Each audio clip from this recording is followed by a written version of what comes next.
So not only does the dome do that for you, but it also creates a closed system where the soil doesn't really lose moisture. So the sun heats the soil, the moisture in the soil evaporates, it goes up, it gets trapped in the dome, and it falls, it rains back down into the soil.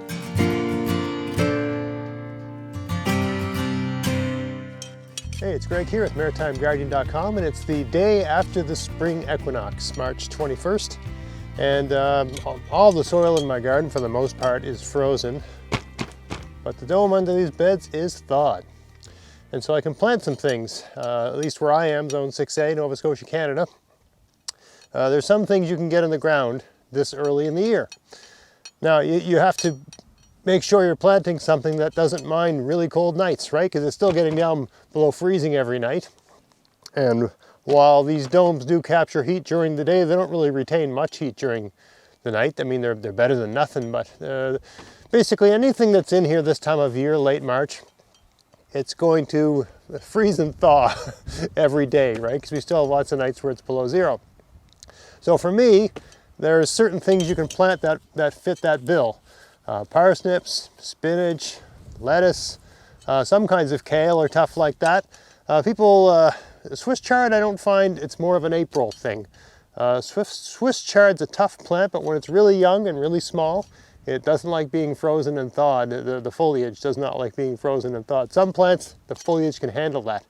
Same with carrots. The carrot and the parsnip are very similar, but I find when they're really, really small, the foliage doesn't like being, the foliage doesn't mind a bit of frost to a certain extent, but being frozen and thawed overnight, parsnips can seem to take that, carrots can't. Anyway, what I'm going to plant here is spinach and lettuce. So this bed is actually going to be a potato bed later on in the year. I found where I am that, hopefully the wind's not too bad for recording here, but I found that I can get, if I start things really early like this, I can get spinach and lettuce to grow, and it can achieve maturity, and just around the time it's starting to bolt, there's just enough time to get a fast-growing variety of potato in. So at the very other end of the garden, I did the exact same thing in a bed last season, the 2020. I planted spinach and lettuce in a bed, and then around the end of June, beginning of July, I think it was the first week of July, I pulled all that stuff out for good, and I planted potatoes in there. It was Purple Chief was the variety. And you know, those potatoes were, I harvested them in October, and they were totally fine. I mean, we can get some frost. Frost happens here in September, and that'll kill the potato plant, but we don't start getting freezes, you know, like the ground, and you start seeing ice in my goldfish pond till October, November. So the potatoes, remember the potatoes that you want, they're under the ground, so they have a bit of protection, right? It doesn't really matter so much if the plants get frost damage in September, because by September they've had a couple good months of growing, and they've pretty much produced their potatoes and they're ready to go. If you've got a relatively fast growing variety, you know, 70, 80 days, you know, that sort of thing, right? You plant them at the beginning of July, you got July, August, September, you got 3 months, you got 90 days.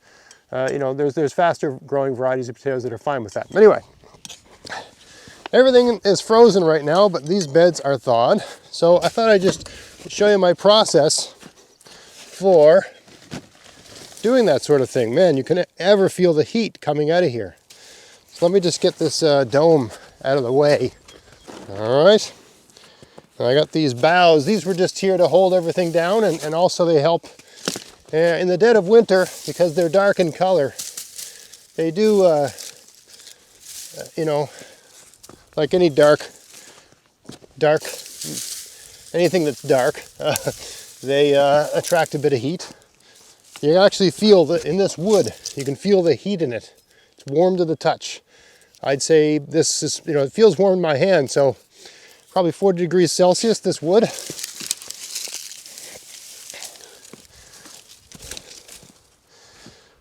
All right, get these out of the way. Now, basically, I gotta prepare the space that's under the dome. This bed is, I can't remember if it's 10 or 12 feet long, but it's longer than the dome, so I don't need the whole thing, right? I'll use the dome and the adjacent bed as a guide.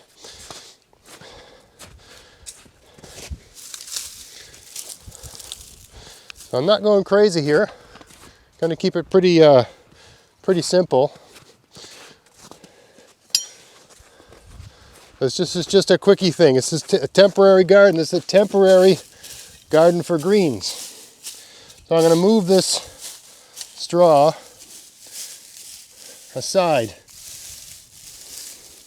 And there's a million weed seeds in this straw. Believe you me. So when you're sowing seeds this time of year, you don't want to have it right next to the edge of the bed. You want it sort of near the center of the bed because it gets really cold near the edge, okay? So I'm just pushing this stuff aside, making a bit of a row. Nothing too fancy here. Just make a line. Like that. I mean, there's been other years where I've used cardboard and done all kinds of stuff like that. And that's, that's a nice technique for putting between rows. Today, I tell you the truth, I just don't have a lot of time. And I'm also just feeling really lazy this week. Just low energy. But that's no reason not to garden. Just garden in a lazy, my opinion would be, when you're feeling lazy, garden in a lazy way and give yourself a break and cut yourself some slack. Geez, life's hard. All right. Now we're exposing the dark earth, and that'll help attract the heat too. Okay, so I got that line exposed. Okay, now I'm just going to go over this with the trowel a little bit. Nothing too fancy. Open up a bit of a furrow. And there's still, like, near the end here and near the sides, there's still frost in the ground. Right? This is okay here. There's nothing here. So I'm just making a little furrow. About, there's a little bit of frost right there. Doesn't matter. This will continue to melt. Okay, so I got a little furrow, just 1/4 inch deep, that's all. So we're direct seeding here. There's ice right there. Doesn't matter, don't worry about it. These seeds, these varieties, spinach, lettuce, they can take it. Okay, so the varieties I'm planting today are Responder spinach and drop that right in the snow. And Valley Heart romaine lettuce. I'm also going to try to, in one of the other beds, plant some of this Italian dandelion. Just a new thing I'm trying this year. See how that works. Anyway, we'll start with our spinach here. Oh my goodness, let me tell you, does it ever feel good to be putting some seeds in the ground after that winter? Really, last winter was about, pretty much a nothing winter here. Very light winter. Not a tough one at all. All right, so I'm just going to space these about, each seed about 2 inches apart, give or take. Not shooting for perfection here by any stretch of the imagination. You just do the best you can. Not every seed's going to germinate. These seeds tend to have good germination rates. It's just, things just don't always go as planned, right? It's not a computer program. It's a garden. So, doesn't always follow protocols, right? For that matter, I got to make sure the seed pack doesn't blow away. Quite windy today. So there's going to be some weed. People are always asking me, oh, you got that hay, a straw. Isn't there weed seeds in that? Yeah, there's all kinds. And there's going to be weeds in here. And I don't care. When I plant potatoes in here, I'm just making sure I got good coverage here. When I plant potatoes, I'll cover the whole thing with about 12 inches of mulch. Any weeds that start while this spinach is growing, will just be smothered out by that. All right, so now all I got to do is, you know, just using my hands, just push the soil back over that.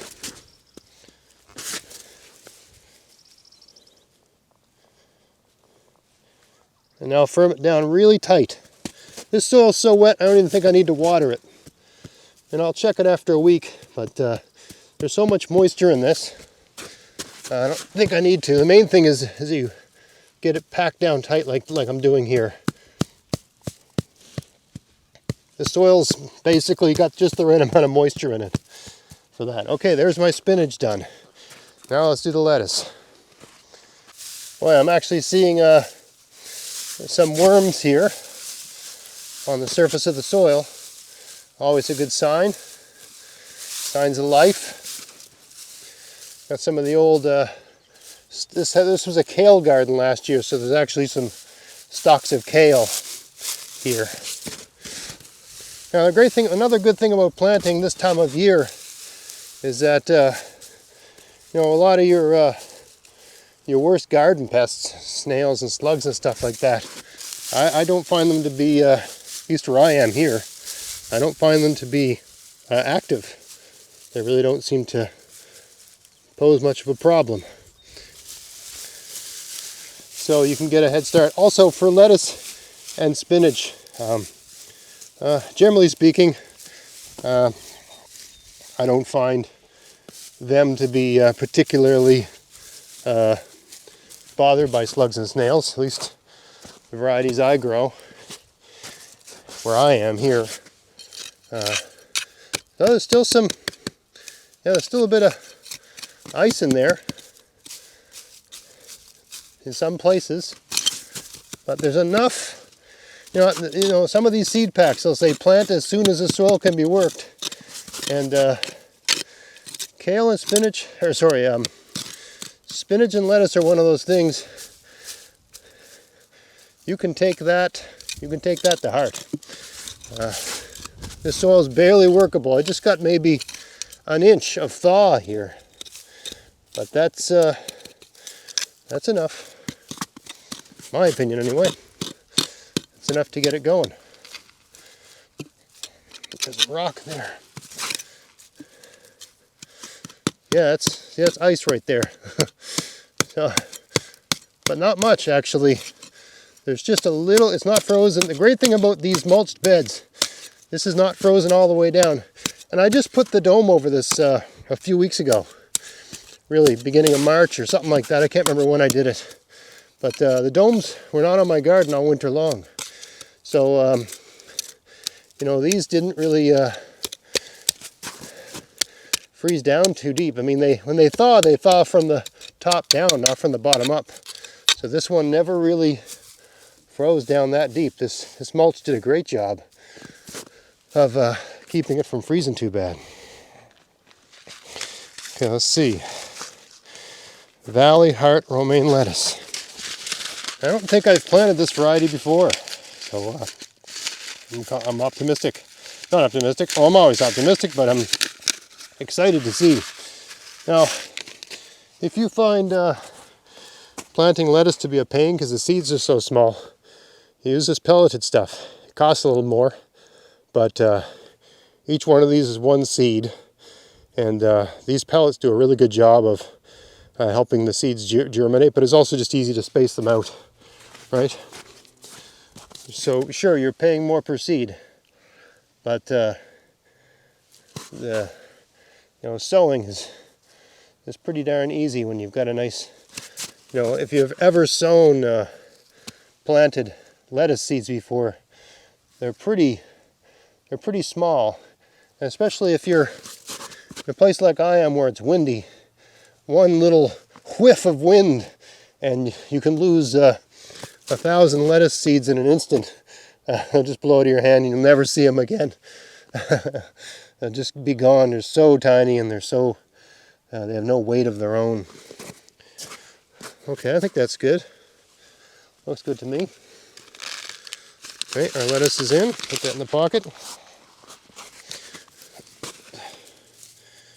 The dirtiest my fingernails have been for months.